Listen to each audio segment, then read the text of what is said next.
Welcome into another episode of Respect Coin. I am your host, Michael Bolling, and as always, Respect Coin is brought to you by 𝗰𝐶𝗰𝗶 Chicago Southland. Are you ready for your winning moment? Find it at 𝗰𝐶𝗰𝗶 Chicago Southland, where the action never stops. Play the hottest table games, enjoy the newest slots, and celebrate big jackpots at 𝗰𝐶𝗰𝗶 Casino. There's a win waiting for you around every corner. And let me shout out, we are having a watch party for the Blackhawks on April 10th at 𝗰𝐶𝗰𝗶 Chicago Southland. So if you're listening to this and you don't have anything to do, come on out to 𝗰𝐶𝗰𝗶 Casino. I was at the last watch party. It was a blast. Meet and greet, get stuff signed by 𝗻𝗫ci 𝗰𝗶𝗹, Blackhawks legend. All in all, a great time. Come on out to 𝗰𝐶𝗰𝗶. All right, we're moving into the final stages of this NCAA tournament. We've reached the Final Four.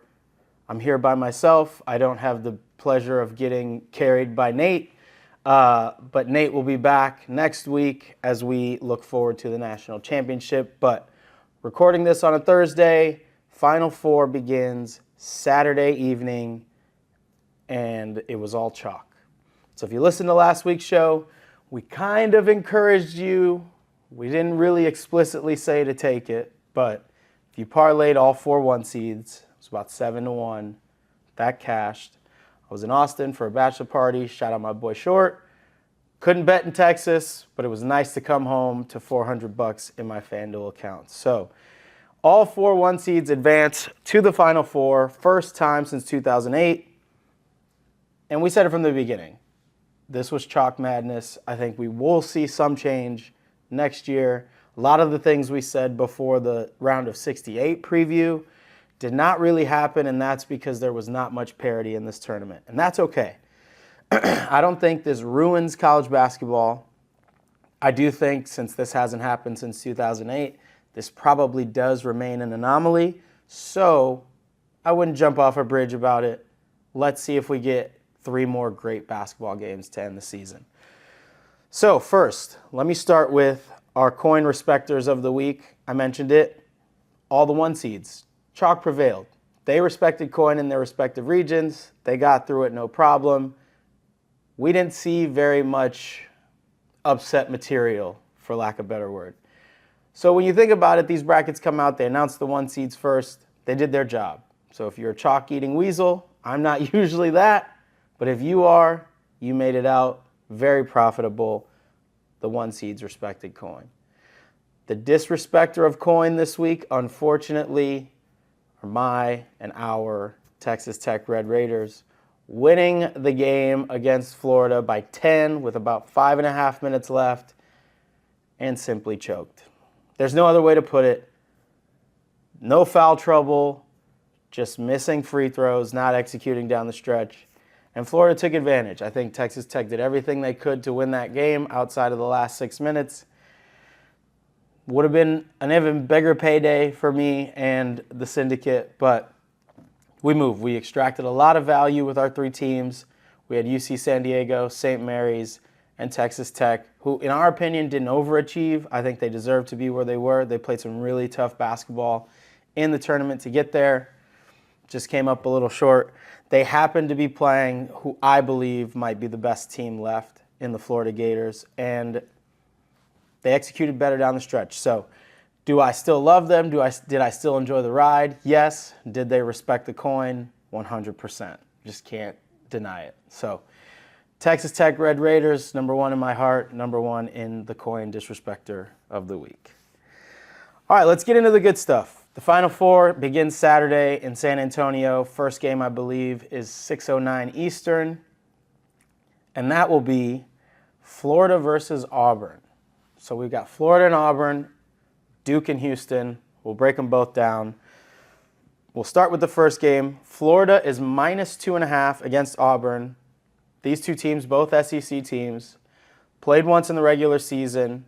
Florida beat Auburn to end their 14-game winning streak. At that point in the season, they won 90-81. So familiar teams, familiar conference, definitely different stage. I wouldn't put very much stock into that game. I believe it was in February. I wouldn't put any stock into that game. The previous game, yes, Florida did win 90-81. when you look ahead of the teams that they've played recently, the teams that they've beat, the attrition that they've gone through, whether it's injuries, whatever, this is going to be a completely different matchup. It's in a neutral site, so I wouldn't put too much stock in it.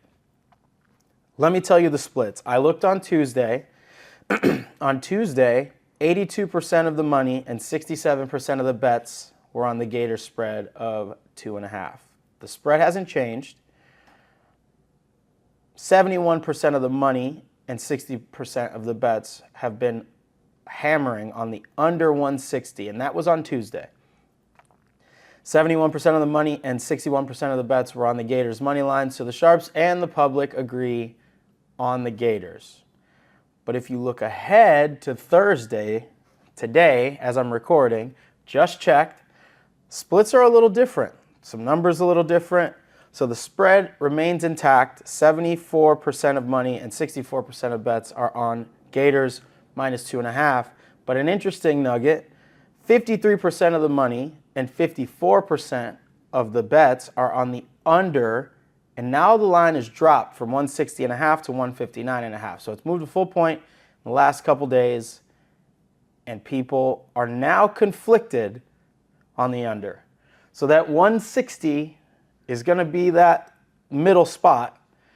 I don't think 1 point is an opportunity for anyone to confidently middle. It could happen. I wouldn't suggest it, but it is there, and those are the splits. First takeaway, I don't think Auburn's getting enough love, and I think it's because of the injury suffered to 𝗩𝗏𝗋𝗋. 𝗩𝗏𝗋𝗋, with one arm, was still one of the best players on the court, has been one of the best players in this tournament. So I wouldn't put too much stock on the numbers that you're hearing, because I think a lot of it has to do with this injury concern. And I can tell you just from feel, I don't have any sources, I don't have anything. 𝗩𝗏𝗋𝗋 sounds like he's going to play. Will he be 100%? That remains to be seen. But if he's anywhere close to 75, 80%, he is going to be able to contribute for this Auburn basketball team. They are not afraid of anyone. They've already played Florida. They do have a little revenge factor. I think in a vacuum, this game's going to be very close. I don't think you can clearly say definitively one way or another which team has the edge. But if you think about it and you trust what your eyes have seen, it's really hard, in my opinion, to bet against a team like Florida. Florida is incredibly deep. We've talked about that ad nauseum. They're one of the deepest teams left in this tournament. They play between 8 and 10 guys, depending on foul trouble. They have two tremendous bigs who can actually space out and shoot the three. And I believe the best player in this tournament to this point has been Walter Clayton Jr. My goodness, those shots he was knocking down at the end of that Texas Tech game, he was the difference. Step back threes, threes from 30 feet, like Curry range threes. He has been in control of every single game he's played. He is the biggest X factor, in my opinion, in this entire Final Four. If he plays the way he's been playing, Florida will have tons of success. So, a lot on both sides. I think the matchup is great. I think obviously the familiarity they have with each other is going to make this a very intense, high motor, high energy game. Personally, I would have liked to see this game be the late game. But you know how the TV show works. That is the NCAA Tournament. So no qualms there. But based on the numbers, based on where the splits are going, I think the play in game one is to take Florida. Florida, to me, again, the deepest team in the tournament, coached extremely well by Todd Golden, but also playing maybe the best basketball next to Duke, and I'll get into the Blue Devils in a little bit. They, to me, are the deepest team. I don't feel comfortable taking a swing on Auburn. The injury stuff doesn't really concern me as much as other people. I'm not going to make that a thing, but I do really like Florida. I said I liked Florida from the first time we started previewing this tournament, so I'm not going to stray from it now. I think they're the best team left across the board. As we look ahead to the night game, Duke is minus 5.5 against Houston. I have a little issue with them being 5.5-point favorites, but it is Duke. We've talked ad nauseum about the fact that everyone in the NCAA loves when Duke gets this far. It's huge for ratings. It's huge for the numbers. So let me dig into the splits. On Tuesday, 80% of the money and 72% of the bets were on the Blue Devil spread. So Duke minus 5.5. 74% of the money and 75% of the bets were on the over 136.5 for the points, for the total.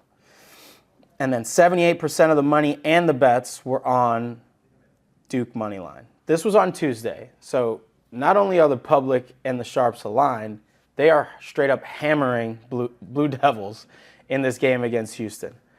I have a little bit of a take on that, but I want to update you on today's splits. Today's splits, 72% of the money and 69% of the bets are still on the Blue Devil spread, still remains at minus 5.5. Little shift in the total, 71% of the money and 75% of the bets are now on the over 135. So that total has dropped a point as well. Very interesting. I think they set the bar high. People are hammering it. Number comes down. And then finally, 73% of the money and 78% of the bets are on Duke money line. So that dropped a little bit in terms of sharp action. That means a little bit of money is coming on Houston. I'm not going to sit here and tell you that Duke is not good. They're one of the best teams in the country for a reason. They have probably the player of the year in 𝗂𝗏, consensus #1 overall pick. He hasn't shown any tendency for injury. I know the ankle injury in the ACC tournament was a concern. He seems as healthy as ever. I wouldn't be concerned at all about 𝗂𝗏. Not only is he scoring points, he's grabbing boards, he's distributing, he's playing a very, very strong all-around tournament. And they're playing just as well as a team like Florida. The only difference with Duke is they haven't really been tested that much at this point. Florida's test against Texas Tech, I think, is going to help them a lot in this game against Auburn. And Auburn got a little bit of a push from Michigan State as well. Duke's kind of coasted. They have played a very complete, I will say, tournament. They haven't had a lot of adversity to this point. Enter Houston. Houston, to me, a team that I had backed the last couple seasons, and I got a little lukewarm on this year because I'm like, am I going to go back to the well with Kelvin Sampson? And I am regretting that decision because quiet as it's kept, it feels like little old Houston over to the side. They have some absolute dogs on this team. Houston might be the best team that no one really knows about because of the Power 5 and the realignment and all that crap. Houston, quiet as it's kept, is one of the best teams in the country. And what they hang their hat on is defense. They're the #1 defensive rating team left in the country, and they're the best defensive team left in this tournament. You think about the normal layout of the tournament. First weekend, there's 2 games. One game, you get 1 day to prepare. Next weekend, same thing. This is completely different. Once you get to the Final Four, you get a week, you get to travel, you get to scout, you get to watch games from just December all the way through March. And Kelvin Sampson, the one thing that he's lacking is to get across that finish line and cut down the nets. And I think this is as good a chance as ever for his team to actually accomplish that feat. So Duke is very good. Houston is very good. One team gets all the pub. The other kind of flies under the radar. For me, I believe taking 5.5 points with Houston might be a solid play. You have to plug your nose. The world wants Duke to win. But I also think there's a little bit of drama involved if Duke gets upset. Like I said, we haven't seen that adversity. How will they react if they're down 7, 8, 9 points at halftime? Clearly, they could be up that same amount at halftime. But if they're down, if Houston punches first, how do they react? If 𝗂𝗏 has to play a little tight down the stretch, how does he react? There's a lot of ifs here, but I can't just sit back and take chalk the whole time. So I'm leaning Houston Cougars. I know a lot of people that I trust and respect. Shout out my guy, Legal Licks. He's a guy that I think really knows ball, and he's got a future on Houston. So he knew well before a lot of the betting public.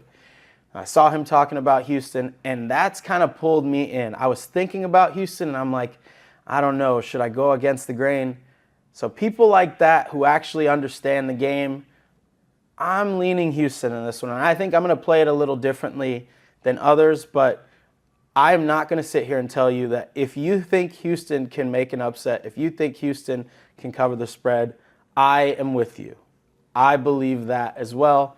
Call me a Duke hater. I don't hate them as much as like the next person, but I hate to see just like all chalk the entire way. So I'm leaning Houston on this.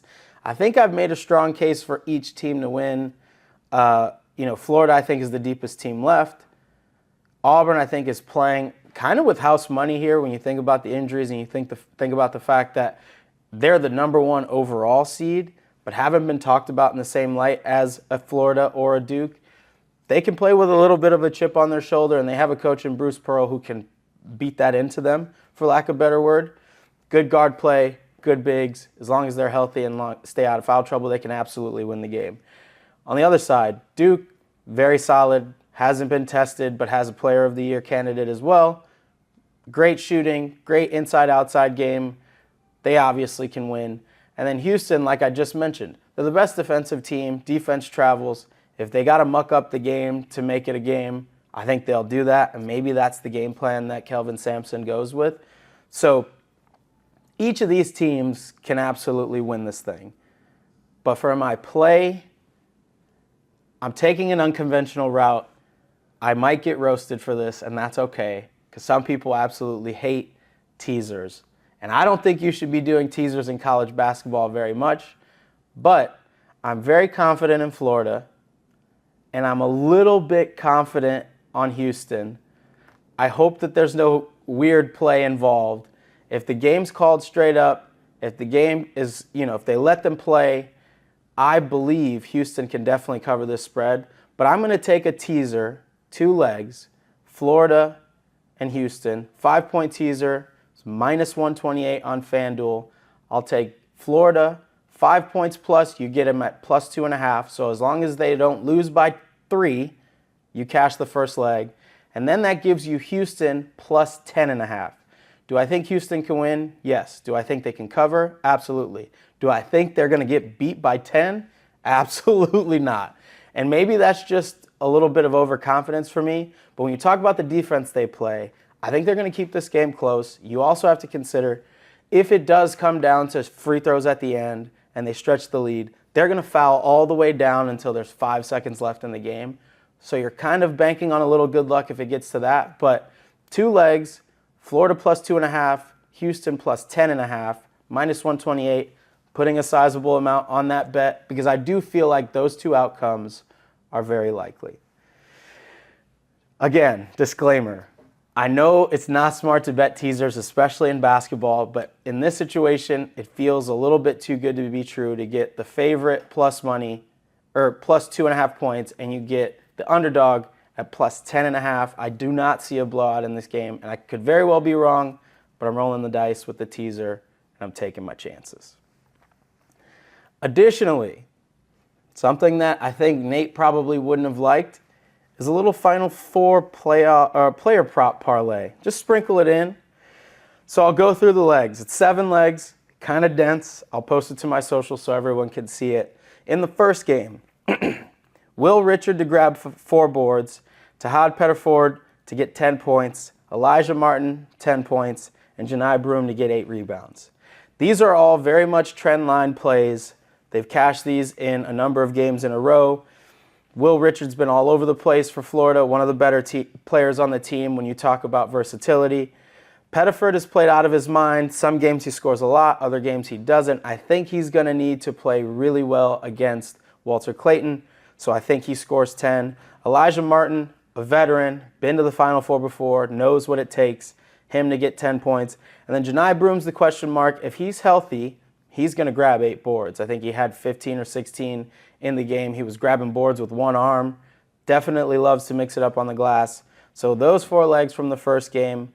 And then in the late game, we got 2 legs on Cooper Flagg. No point scoring in here because I think he's going to get his, but I also think the key matchup for anyone on Houston is to shut him down and make him distribute, make someone else beat him. So 4 assists for Cooper Flagg and also 6 rebounds, things that he's done very consistently throughout this tournament and before. And on the other side, Emmanuel Sharp, someone who's going to need to have a really strong game for the Houston Cougars to win. Those 7 legs comes out to plus 645 on FanDuel. I absolutely love it. These are things that you can track alongside your other bets. Not really common to do player prop bets in college basketball. College basketball is very fluky, very finicky. So by no means is this like I'm giving out this 7-leg parlay and it's a lock. It's not. I just like to have a little fun with some player props that have been researched. Shout out to props.cash. Very, very fun resource if you're into player props. All right, not going to get through this entire Final Four thing without giving some love to the ladies. We do have a ladies' Final Four that begins on Friday and resolves on Sunday. We have South Carolina, UConn, Texas, and UCLA. Few newcomers, 2 mainstays. Not a lot to discuss here, right? Like I think we would be seeing potentially a USC if it wasn't for the injury to Juju Watkins, one of the best players in the country, Naismith Player of the Year, award winner. Absolutely deserves all the recognition she's gotten and hope she comes back happy and healthy when she recovers from that ACL injury. But here, I think we were supposed to see this matchup last season, and I think we're going to see it this season. I don't see UCLA, or I don't see South Carolina or UConn losing on Friday. Dawn Staley won the title, knows what it takes to get there, has a week to prepare. 𝗬𝗄𝗧 𝗏𝗧, maybe the best women's player you probably never heard about. She's had a couple triple-doubles this year. 𝗻𝗁cia 𝗰𝗶𝗹 is an absolute dog. She has the basketball on a string. Really fun brand of basketball to watch when you're talking about the South Carolina Gamecocks, and they know what it takes to win a title. And on the other side, Paige Bueckers, who was under a lot of scrutiny for no reason, I believe, has been playing lights out. She had 30 the last game. The game before that, she had 40. 𝗬𝗓 Fudd, who announced that she's coming back to school, was largely ineffective until the 4th quarter in that last game. I think she's going to have a bounce-back game after a week to kind of prepare and recover. So I'm going to parlay UConn and South Carolina. It's minus 119 if you're interested in that. And if you're interested in all the Final Four picks, you put UConn, South Carolina, Houston, and Duke spreads together. You get a parlay that, or money lines together, you get a parlay that's 8-1. So I'm going to probably throw that in as well. And yeah, I mean, I think these 4 days of basketball, you should be tapped into all 4 days. Like, I'm not going to stand on this table and freak out, but if you don't think that the women's tournament is as exciting as the men's tournament, I would challenge you to kind of look at some of the results, because you could argue that the women's tournament was much more exciting to get to this point than the men's tournament. So shout out to the ladies. Definitely good basketball to watch. Hope you end up tapping in, and hopefully we can win some money on it. Finally, I have to get into the story because it kind of blew my mind. There's a alternate postseason tournament called the College Basketball Crown Tournament. It's out in Vegas. It's an invitational, and if your team wins, you win cash for your program. Bunch of teams. I think it's really fun that they're expanding what the postseason looks like. But if you bet futures on that tournament before it started, there was an article that came out that every bet was voided, whether you won or lost, after the tournament started, because it's not a regulated NCAA tournament. And I think that you probably have to have it happen a few times. I don't know what the rule is, but if it goes on for 5 years, then you can kind of get that regulation so you can bet on it. But the sportsbooks voided all these bets after they were placed, which I think is garbage. Like, one side of the coin, if you bet on DePaul to win and you get voided, you get your money back because it's obvious they didn't win. I think it's still going on. But if you had someone who's in the final and you were getting ready to win some cash and now you can't win anything, I would be talking to support for a very long time to see if they can reconcile. Give me some bonus bets. Give me something. But it's kind of crazy that they reneged on what, was offered. And I don't think you'll see it again unless they do get regulated for next season. But very wacky, very crazy occurrence in the landscape of sports betting. So hope you didn't get smoked, but if you did, you got some beef. If you got your money back because you picked a loser, then more power to you. So that's what we got. Last and not least, before we get to next week, Nate and I will be back together. We will film Sunday, a national championship preview. We will know who's in the game by Saturday night and Sunday morning. So really excited to link back up with Nate to talk all things national championship. There's 3 college basketball games left. I hope your brackets are still intact. I hope you've won some money along the way, whether it's futures or props, squares, whatever it is. I'm holding on to a few squares that could potentially pay out some decent money, so I will be super locked in. But again, Monday will be a national championship preview, expansive. We will go super in depth. We'll have splits, sides, player props, whatever you can think of. We'll talk through it. It'll be a blast. But every year this happens, it feels like the tournament starts, everyone has this like crazy adrenaline, and then the first 2 weekends are done and you're like, wow, it's pretty much over. So we've been through almost the end of this tournament. We've got 3 games left. Super pumped to watch. All 4 1 seeds advance, which should mean, in theory, these last three games should be extremely competitive. And that's what you want. You don't want the San Diego State situation where they make it in and then they get blown out. Like, none of that is fun. What we do want to see is 3 extremely close, highly contested, awesome basketball games to end this season. So, with that, I'm Michael Bolling. I am your host of Respect Coin, presented by 𝗰𝐶𝗰𝗶 Casino, Chicago Southland. And this has been your Final Four preview. Don't forget to tap in for next week. We'll break down the entire national title game. We can't wait. Hope you win some money this weekend.